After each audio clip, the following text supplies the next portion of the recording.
Hello नमस्कार दोस्तों। आज हम लोग पढ़ेंगे preamble of the Indian constitution, Bharat के संविधान के प्रस्तावना के बारे में। प्रस्तावना है ना, प्रस्तावना के बारे में पढ़ेंगे। ये प्रस्तावना क्या है? प्रस्तावना कुछ और नहीं बल्कि हम कह सकते हैं इसे just ID card of Indian constitution. ID मतलब you can say that reflector of constitution, कि कॉन्स्टिट्यूशन में क्या है वो एक झलक में अगर कहीं देखना हो तो हमें दिख जाएगा वो प्रस्तावना में, जिसे हम इंग्लिश में प्रियम्बल कहते हैं। ठीक है, प्रस्तावना कुछ और नहीं बल्कि किसी किताब में जो पहला पेज होता है ना, पूरे किताब के बारे में बताता है ये किसके लिए है किसके लिए नहीं है। उसी प्रकार का प्रस्तावना कॉन्स्टिट्यूशन के लिए एक स्टैंडर्ड वर्ड चुना गया है और जिसे हम संविधान का प्रस्तावना कहते हैं। ठीक है, प्रस्तावना क्यों ज़रूरी है और इसमें कौन कौन से एलिमेंट शामिल हैं, हम ये आज जानेंगे समझेंगे। तो सबसे पहले अमेरिका ने अपने संविधान में प्रस्तावना जैसे एलिमेंट को जोड़ा। तत्पश्चात देखा सीखी सभी दूसरे देशों ने भी, जितने डेमोक्रेटिक वर्ल्ड हैं, नेशन हैं, उन्होंने प्रियम्बल को अपने कॉन्स्टिट्यूशन में जोड़ना शुरू किया। तो उस क्रम में भारत भी है। और प्रियम्बल में जो पढ़ने लायक चीज़ें हैं वो ये कि इसमें इंग्रेडिएंट्स क्या क्या हैं, कंपोनेंट्स क्या क्या हैं, है ना। मेन चीज़ वो कि जैसे हम लिखते हैं हम भारत के लोग भारत को, तो यहाँ जो शासक है सबसे पहले दिखा देता है हम भारत के लोग, पीपल ऑफ इंडिया ही कौन है, शासक है। कोई दूसरा तीसरा नहीं है, कोई इंडिविजुअल नहीं है। यहाँ पे शासक भारत के लोग हैं। लेकिन विडंबना ये है कि भारत के लोगों के साथ ही आए दिन बहुत बुरा होता है। मतलब शासन व्यवस्था का पैराडॉक्स नेक्स्ट लेवल का है। खैर जो भी हो, लेकिन हम इस पर टिक्का टिप्पणी नहीं करेंगे क्योंकि डेमोक्रेसी जो है बाकी दूसरे व्यवस्थाओं से बहुत अच्छा है। चाहे जितना भी खराब क्यों ना हो, लेकिन दूसरे किसी भी व्यवस्था से अब तक अच्छा ही है। हमें और दूसरे व्यवस्थाओं में और दूसरे तरह के अधिकार नहीं मिलते, लेकिन लोकतंत्र में एटलीस्ट इंसान के पास तरह तरह के फंडामेंटल राइट हैं, लीगल राइट हैं, है ना। अगर वो थोड़ा बहुत भी अवेयर है, थोड़ी बहुत भी पहचान है और थोड़ा बहुत भी आत्मज्ञान और आत्मशक्ति है तो डेफिनेटली अपने लिए लड़ सकता है, जिस तरह की प्रणाली सिस्टम हमारे देश में है। हालांकि सिस्टम पे ज़्यादा सवाल ना उठाते हुए हम इस पे आगे बढ़ते हैं। ठीक है, इंग्रेडिएंट्स की बात हम जैसे कर रहे थे, जैसे देखिए हमारा जो प्रियम्बल है पहली बार संशोधित किया गया और आखिरी बार। वो संशोधन क्या था 1976 में, जिसमें जोड़े गए 3 नए शब्द, सोशलिस्ट, सेक्युलर और इंटीग्रिटी। ठीक है, ये 3 नए शब्द जोड़े गए। तो आज की डेट में हमारा जो संविधान की जो प्रस्तावना है वो किस प्रकार से पढ़ा जाता है कि we the people of India having solemnly resolved to constitute India into a sovereign socialist secular democratic republic and to secure to all its citizens justice, socio-economic and political, liberty of thought, expression, belief, faith and worship, equality of status and of opportunity, status of opportunity, and to promote among them all fraternity, assuring the dignity of the individual and the unity and integrity of the nation। इस तरह से पढ़ाता है ना। तो इसमें कौन कौन से कंपोनेंट और कीवर्ड्स हैं? पीपल ऑफ इंडिया हो गया, sovereign, socialist, secular, democratic Republic, justice, liberty, equality, fraternity, जो भाईचारा है ना। उसके अलावा प्रियम्बल में हमारा जैसे कि हमने कहा आईडी कार्ड है, रिफ्लेक्टर है, तो क्या दिखाता है कि किस डेट को हमने अडॉप्ट किया, किसके द्वारा अडॉप्ट किया गया, वो सब कुछ इसमें हमें पता चल जाता है। और मोटा मोटी तौर पर कहें तो भारत का संविधान कैसा है या फिर भारत देश कैसा है, हमें प्रियम्बल पढ़ने मात्र से पता चल जाता है कि भाई भारत ऐसा है, भारत का संविधान ऐसा है, सेक्युलर है, डेमोक्रेटिक है, रिपब्लिक है ना, रिपब्लिक है। तो आइए देखते हैं कुछ इंग्रेडिएंट्स के बारे में, कुछ कीवर्ड्स के बारे में कि क्या है उसका मतलब। जैसे कि हम थोड़ा सा डिस्कस कर लेते हैं इसके इंग्रेडिएंट्स के ऊपर कि सोर्स ऑफ अथॉरिटी क्या है? सोर्स ऑफ अथॉरिटी है पीपल ऑफ इंडिया, है ना, जैसा कि हमने कहा we the people of India, सब कुछ हम करेंगे। फिर नेचर ऑफ इंडियन पॉलिटी के बारे में बताता है, जैसे कि हमने कहा कि हम सॉवरिन हैं, संप्रभु राष्ट्र। संप्रभु क्या होता है कि कुछ भी करने के लिए पूरी तरह से मुक्त है, कुछ भी, लिटरली कुछ भी। नो वन कैन स्टॉप और यू नो क्रिएट बैरियर्स और एनीथिंग, कि भाई तुम्हारे किसी कार्य में किसी भी दूसरे का नियंत्रण नहीं रहेगा। सॉवरिन का मतलब है कुछ कुछ भी कर सकते हैं। हम इंडिपेंडेंट होते हैं, इंडिविजुअल जो सोसाइटी में रहते हैं ना, लेकिन हमारे ऊपर सोसाइटी का, नॉर्म्स का, फिर गवर्नमेंट का कंट्रोल होता है, कंपनीज़ का, एट्सेट्रा एट्सेट्रा। लेकिन एक देश पूरी तरह से सॉवरिन है। वहाँ पे हम इंडिपेंडेंट शब्द का इस्तेमाल ना करके सॉवरिन शब्द का इस्तेमाल कर रहे हैं। पहले तो इंडिपेंडेंट की स्टेज आता है, उसके बाद सॉवरिन। जैसे भारत इंडिपेंडेंट हुआ, फिर सॉवरिन राष्ट्र बन गया, ठीक है। तो सॉवरिन के बारे में आगे और चर्चा करेंगे। नाउ हमने कहा कि नेचर ऑफ जो स्टेट है, इंडियन स्टेट, वो कैसा है? सॉवरिन है, सोशलिस्ट है ना, समाजवादी है। समाजवादी जो भारत का समाजवादी है वो थोड़ा सा चाइना से डिफरेंट है, वो भी बात करेंगे आगे हम। सेक्युलर, डेमोक्रेटिक एंड रिपब्लिक है हमारा देश, है ना। फिर है ऑब्जेक्टिव्स क्या है? तो भाई जस्टिस, है ना, जो सिटीजन्स हैं उनको किस तरह के जस्टिस और लिबर्टी प्रोवाइड कराते हैं? एक सोशियो इकोनॉमिक इक्वालिटी किस तरह की?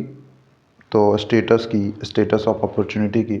स्टेटस देखिए, एक तो है कि स्टेटस ऑफ अपॉर्चुनिटी दिया कि सबको कॉम्पीट करने का समान अधिकार, लेकिन सबके पास उतनी शक्ति है कि नहीं ये बात हमें नहीं मालूम, लेकिन सबको दे दिया अधिकार, है ना। एम्प्लॉयमेंट की अपॉर्चुनिटी देता है, लेकिन एम्प्लॉयमेंट की अपॉर्चुनिटी में status of opportunity, not okay, this is going something somewhere else. Okay, just forget it.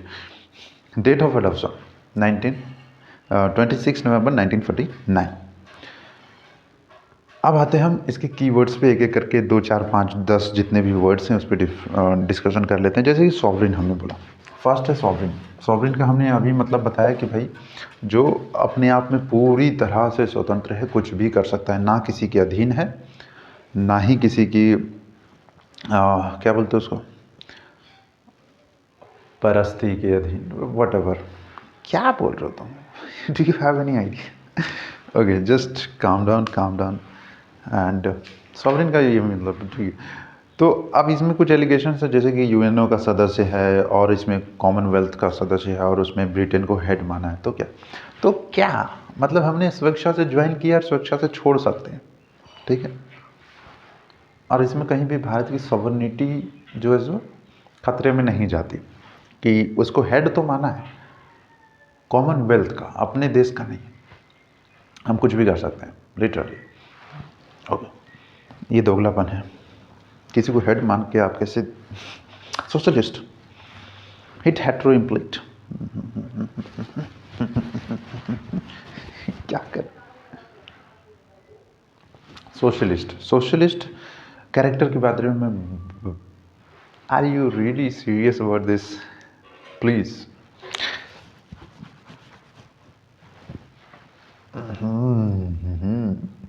ओम बम बम बोले। Socialist, even before the term was added, जो कि 42वें संशोधन से जोड़ा गया, सोशलिस्ट कैरेक्टर हमारे देश में था, छुपा हुआ था, बाद में इसे उभार दिया गया, देखो हम सोशलिस्ट हैं। और हमारा सोशलिस्ट चाइना के सोशलिज्म से अलग है, जो कि चाइना का सोशलिज्म स्टेट ऑनरशिप पर आधारित है, माने कि स्वामित्व का जो अधिकार है राज्य के ऊपर चला जाएगा। राज्य की संपत्ति पर सीधे तौर पर स्वामित्व रखेगा, जितनी भी संपत्ति, यानी कि प्राइवेट इंडिविजुअल और प्राइवेट प्रॉपर्टी का एग्जिस्टेंस खत्म। ऐसा भारत में नहीं, हमने मिक्स्ड इकोनॉमी अपनाया है, जिसमें प्राइवेट इंडिविजुअल भी एग्जिस्ट करते हैं और स्टेट भी एग्जिस्ट करता है, और इसे कहते हैं हम गांधीयन सोशलिज्म। क्या कहते हैं इसे? Gandhian socialism. समाजवाद का कॉन्सेप्ट यही है ना, कि समाज और देश का भला करने के लिए सरकार जिम्मा लेगी, पैसा सरकार देगी, फंड सरकार रेज करेगी और सरकार जन समाज और सेवा में लगाएगी, है ना। वरना कह सकती थी सरकार कि सब अपना अपना देख लो भाई, तो हम भी कहते सरकार की हमें ज़रूरत नहीं भाई, दफ़ा करो सरकार को। क्या करेगी ऐसी सरकार जो ना सड़क बनाती है ठीक से, ना पेट्रोल पंप में पेट्रोल कम करती है, मतलब पेट्रोल कम करती है क्या।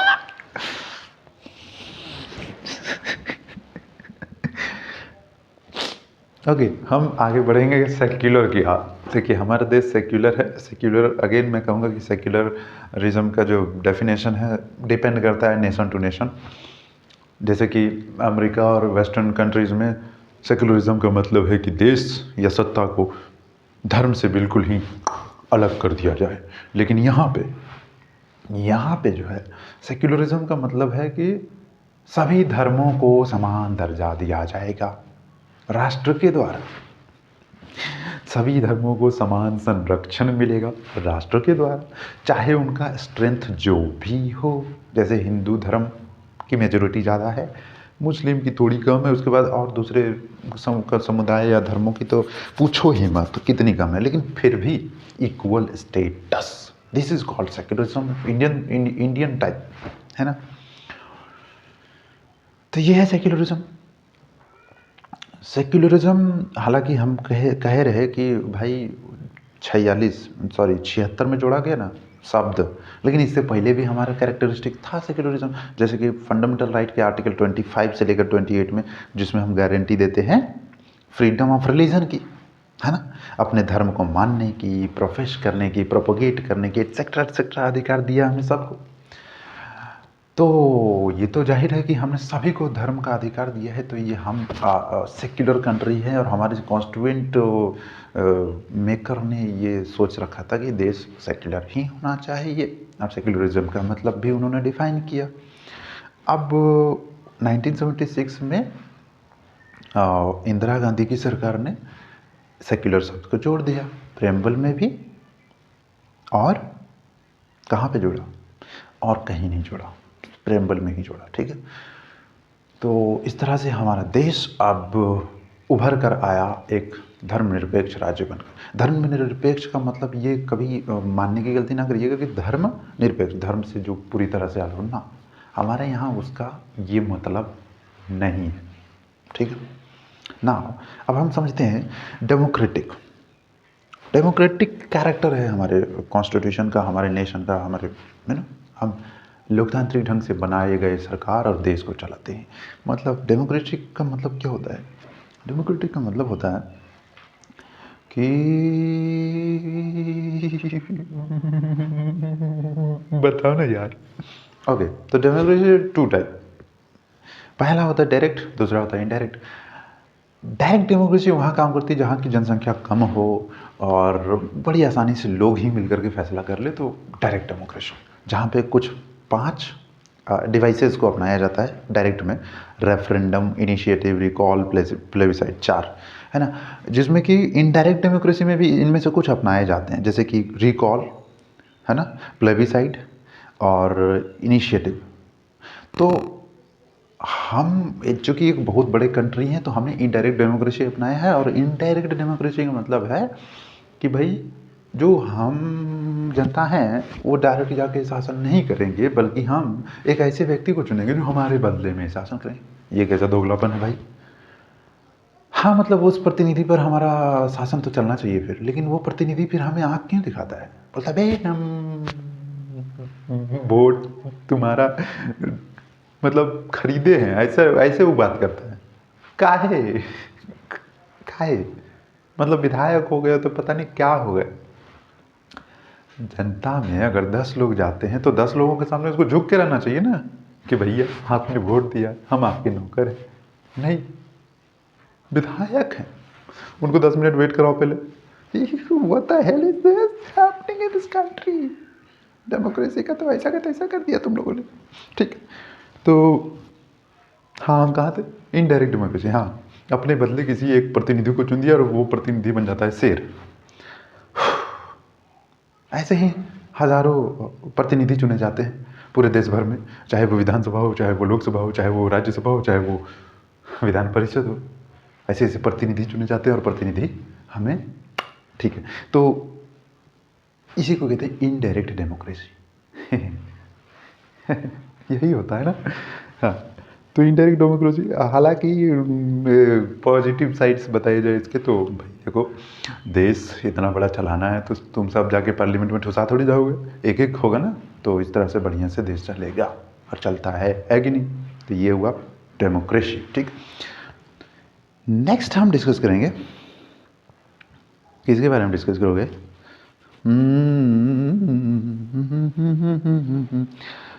पॉलिटिकल डेमोक्रेसी के बारे में थोड़ी सी बात। तो भीमराव अंबेडकर साहब ने कहा था कि यूनियन ऑफ ट्रिनिटी। कौन सी ट्रिनिटी भाई?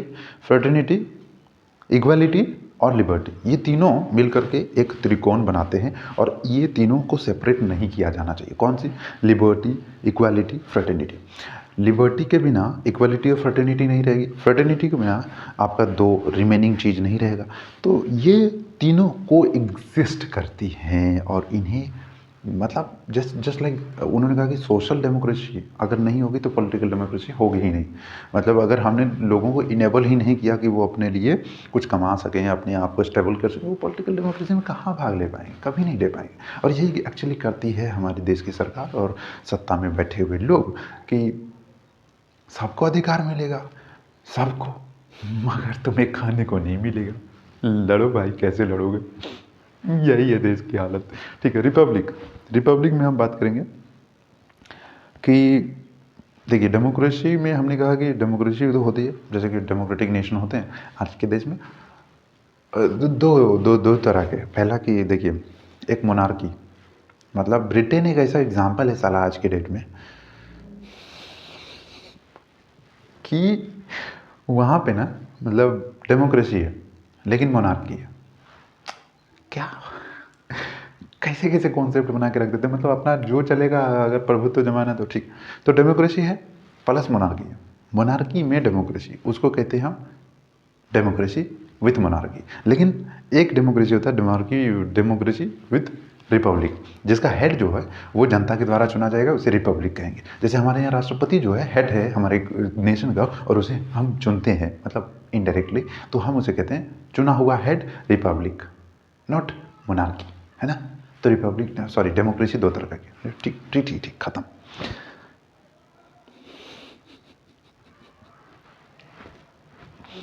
Justice justice justice justice justice. Okay, तो जस्टिस जो है सोशियो इकोनॉमिक पॉलिटिकल जस्टिस की हम बात कर रहे हैं। आपने प्रीएम्बल में सोशियो इकोनॉमिक पॉलिटिकल जस्टिस, और इन सब चीज़ का मतलब क्या भाई? सोशल जस्टिस की बात हमने कहा कि डीपीएसपी में है ना। सोशल जस्टिस हमने सोशल जस्टिस में क्या क्या कहा भाई? कुछ नहीं, हमने कुछ नहीं कहा। All citizens without any social distinction based on caste, religion, sex and so on. It means absence of privilege being extended to any particular section of the society and improvement in the condition, I mean condition, this is condition of the backward classes. मतलब basically सरकार जो है backward, unprivileged, sorry हाँ unprivileged section of society और common of masses और people जो poverty इत्यादि में संलिप्त है, उसे हम ऊपर उठाएंगे ऐसे तथास्तु करके। मतलब राष्ट्र है हम, कुछ फंड जो है सो छिड़क देंगे ऐसे ऐसे करके, तो वो घास की तरह वो ऊपर आ जाएंगे। यही है social justice. Economic justice denotes the non discrimination.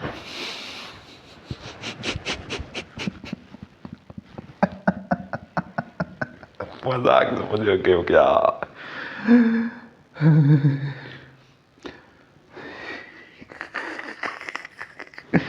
तो economic justice denotes non discrimination between people on the basis of economic factors. मतलब तुम कह रहे हो लिटरली कि तुम्हारे पास 5 रुपया है, हमारे पास 5 लाख करोड़ है और हम इक्वल है। How it is possible? तुम कह रहे हो कि मतलब एक ऑफिसर जो बैठा है कुर्सी पर और हम आम जनता फटे हाल जा रहे हैं और हमें वो इक्वल मानेगा? कभी नहीं मानेगा साला। वो मतलब okay, it's okay, it's okay, this kind of philosophies are existing in Indian type of democracy, it's okay, it's okay, कोई बड़ी बात नहीं। थर्ड वर्ल्ड कंट्री में इस तरह के फिलोसफीज होते हैं। Now, political justice implies that all citizens, political justice, have equal political rights, equal access to all political offices and equal voices in the government. क्या मतलब हमारा भी बात उतने ही तवज्जो से सरकार सुनेगी? ओ माय गॉड, जब तक प्रोटेस्ट ना करे, ऐसे ऐसे किसानों को मार मार के लताड़ लताड़ के भगा दिया और हमारी बात सुनी। फिलोसफी की ऐसी की तैसी हो गई। उनका झूठ भी सच है, हमारा सच भी झूठ है। यही है पॉलिटिकल डेमोक्रेसी, यही है वॉइसेस ऑफ पीपल। और सबके लिए दरवाज़ा खुला है, गवर्नमेंट ऑफिसर्स के लिए या फिर पॉलिटिकल पार्टीज़ के लिए। इसका मतलब क्या है? इसका मतलब ये है कि उसके दरवाजे में जाकर घुस जाएं आप, यही है। उससे आगे कुछ नहीं है कि पॉलिटिकल पार्टी ज्वाइन कर ले या फिर यूनियन पब्लिक सर्विस कमीशन में हम जाकर के अधिकारी बन जाए। इसका मतलब ये नहीं है, सिर्फ ये है कि दरवाजे में घुस जाओ। ओपन का मतलब यही है यहाँ पे कि भाई ये राशन कार्ड बनाना है, इस दरवाजे में घुसो, वो बना देगा। पॉलिटिकल पार्टी में वहाँ जाओ, घुसो, बात करो, हुजूर देखिए कुछ काम है, पोस्टर वोस्टर छापने के तो हमको दे दीजिए। यही है, यही है। और लिबर्टी आ गया, कमाल का लिबर्टी। लिबर्टी का मतलब क्या है? Liberty means the absence of restrictions. Liberty means ये नहीं कि आपका जो मन करे वो करिए, नहीं, लिबर्टी का मतलब है प्रतिबंधों में अभाव। कितना अच्छा डेफिनेशन, वंडरफुल। हालांकि ठीक है, पॉजिटिव एस्पेक्ट्स हैं इसके कि प्रतिबंधों में अभाव होगा तो आप दूसरों को तंग नहीं करेंगे और इस तरह से एक जो सोशल और कलेक्टिव लिबर्टी हो सकती है वो जन्म लेगी। ठीक है, it's okay, it's okay, okay okay, I understood it. My God, equality, fraternity, रहने दे भाई, आज रहने दे।